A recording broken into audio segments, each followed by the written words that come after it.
Como que tá o cenário da economia agora, em novembro de 2022? Primeira coisa que você tem que entender, a inflação, que a gente tanto ouve falar por aí, é o gatilho de tudo na economia. O que é inflação? Inflação nada mais é que aumento médio dos preços de tudo que a gente compra no dia a dia. Se os preços de tudo que a gente está comprando está subindo, significa que a inflação está subindo, certo? E os preços numa economia subirem é bom, só que tem que ser de forma controlada. Por quê? Quando os preços numa economia estão subindo, significa que a atividade econômica está forte, em geral. Não sempre, mas em geral. A atividade econômica está forte de forma que os preços das coisas conseguem subir e as pessoas conseguem pagar por esse preço. Porque se o preço sobe e as pessoas não compram, o preço cai de novo. Se você tem um aumento vagaroso e com consistência nos preços das coisas, significa que a economia está crescendo. Só que tem um grande problema. Quando tudo fica mais caro, a nossa moeda consegue comprar menos coisas. O nosso real compra menos coisas. Pensa você num Kinder Ovo, sei lá, 20 anos atrás, 50 centavos. Hoje, 15 reais, 10 reais, depende de onde você compra. Então, a inflação tem que ser positiva, mas tem que ser vagarosa, porque ela desvaloriza a moeda. E qual é o cenário que a gente vê no Brasil hoje? A gente está com a nossa inflação, que já esteve em patamares mais elevados agora recentemente, em 6,47% nos últimos 12 meses. Então, significa que os preços subiram, em média, 6,47% nos últimos 12 meses, segundo o IPCA, que é o Índice Oficial da Inflação do Brasil. Só que a gente tem que levar algumas coisas em consideração, porque esse número, ele não vou dizer que ele mente. Esse número, ele é real, ele é auditado e tudo mais, segundo uma cesta lá de produtos, mas a gente tem alguma intromissão aqui nesse dado, que ele é um dado sujo. Não, ele não é um dado mentiroso, ele é um dado verdadeiro, mas ele é um dado sujo, não é um dado limpo. Por quê? Olha só, a gente teve 3 meses de deflação, 3 meses de queda nos preços dos combustíveis, por conta de auxílio governamental, certo? O que é inflação? Exatamente. Então a gente teve essa intromissão governamental que fez com que os preços caíssem. Vinícius, isso não é bom? É óbvio que é bom o preço caindo, só que isso não é sustentável, tá?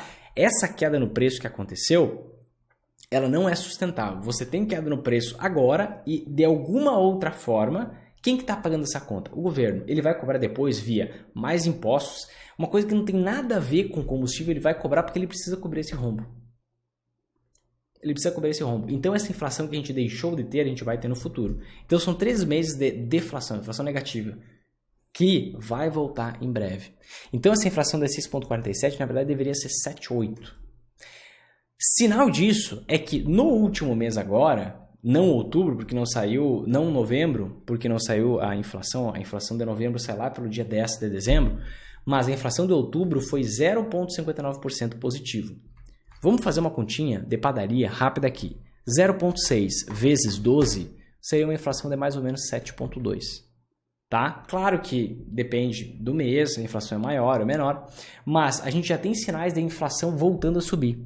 A gente tem sinal de inflação de 0,59 em outubro, a gente tem o IPCA 15, que é uma prévia da inflação para novembro agora, que vem em 0,53%, sendo que a prévia de outubro veio 3 vezes menor, veio em 0,16, agora está 0,56. Então a gente já viu os preços acelerando, a gente já vê o dólar subindo. Quando o dólar sobe, como subiu agora, dos R$5 para os 5,40 que está agora aproximadamente, o preço de tudo que a gente compra no exterior acaba subindo e isso acaba levando à inflação.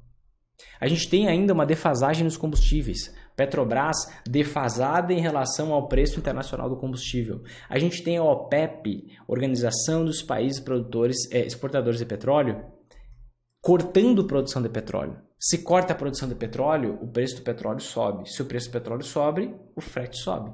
Se o frete sobe, o preço de tudo sobe. Então a gente tem pressões inflacionárias ainda. Uma inflação de 6,5%, como está agora nos últimos 2 meses, é super alta. Claro que é bem menos pior do que 12, do que 10, mas ainda assim é muito alto, é mais do que o dobro da meta para o ano que vem, que é 3,25, na verdade é aproximadamente o dobro da meta.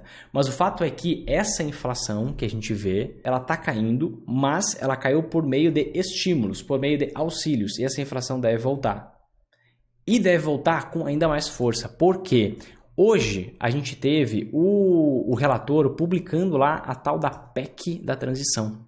E o que o relator pediu, agora o texto fechado, saiu há pouco tempo, há poucos minutos. O texto fechado é um rombo acima do teto de gastos de 198 bilhões. E, então, são 198 bilhões que vão ser jogados no consumo. E se você tem muita gente consumindo, a inflação sobe. A gente deve ter mais gasto, mais 200 bilhões sendo injetados na economia e no consumo. E isso tende a fazer com que a inflação suba, porque a produtividade não deve aumentar. A gente não vê grandes empresários fazendo instalações no Brasil, produzindo mais. Pelo contrário, a gente vê empresários indo embora. Então, a inflação deve subir com o passar do tempo. E qual é o grande problema da inflação subir? Inflação alta faz com que as pessoas consigam comprar menos coisas, porque tudo sobe de preço. Imagina que você tem, sei lá, um salário de 5 mil reais. Isso que é um exemplo, tá? A gente, meu é 50 mil, meu é 2 mil. Não importa. 5 mil reais, exemplo, tá? Você consegue comprar uma certa quantidade de coisas.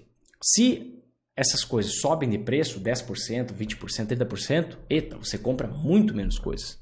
E se você compra menos coisas, significa que o poder de compra do nosso dinheiro, da nossa moeda, do real, diminui. Como a inflação está alta, o que o Banco Central faz? O Banco Central ele age com a taxa Selic. O que é a taxa Selic? Eu falei para você pegar papel e caneta. Taxa Selic é a nossa taxa básica de juros da economia. Ela é a taxa de referência para todas as taxas de juros da economia. Então, se a inflação está alta, significa que os preços estão subindo muito. Como é que você consegue reduzir os preços? Quando você desestimula o consumo. E aqui está o grande problema da PEC da transição. Ela joga 200 bilhões na economia. Incentiva o consumo.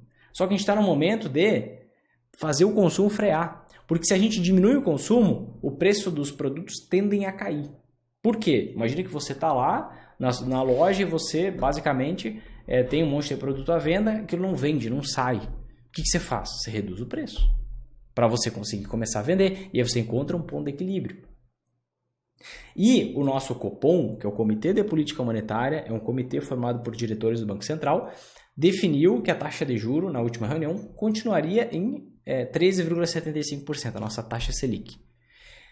Hoje, o mercado financeiro já precifica essa taxa Selic vai a 15% no ano que vem agora, no primeiro semestre. Por quê? Por conta justamente dessa injeção de 198 bilhões na economia, por conta dessa PEC da transição aí, certo? Mas o certo é que a taxa Selic vai ficar alta por mais tempo, por um período de tempo maior. Para quê? Para tentar frear essa inflação, que já dá sinais de que quer voltar a subir. Então, isso faz com que as pessoas e as empresas peguem o quê? Mais empréstimos ou menos empréstimos? Pegue menos empréstimos. Se a taxa de juros está alta, você pensa 12 vezes antes de fazer um financiamento, de fazer um empréstimo.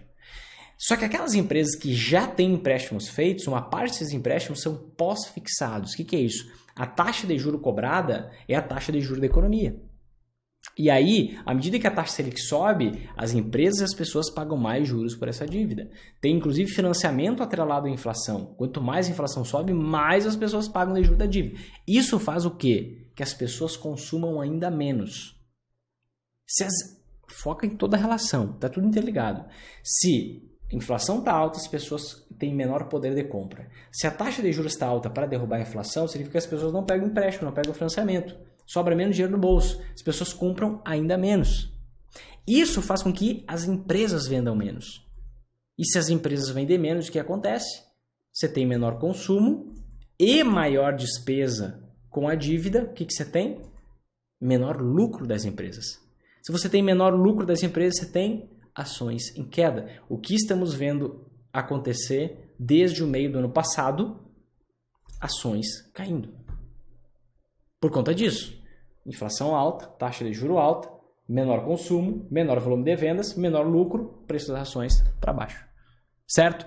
Além disso, essa taxa de juro mais alta faz com que o endividamento do governo aumente.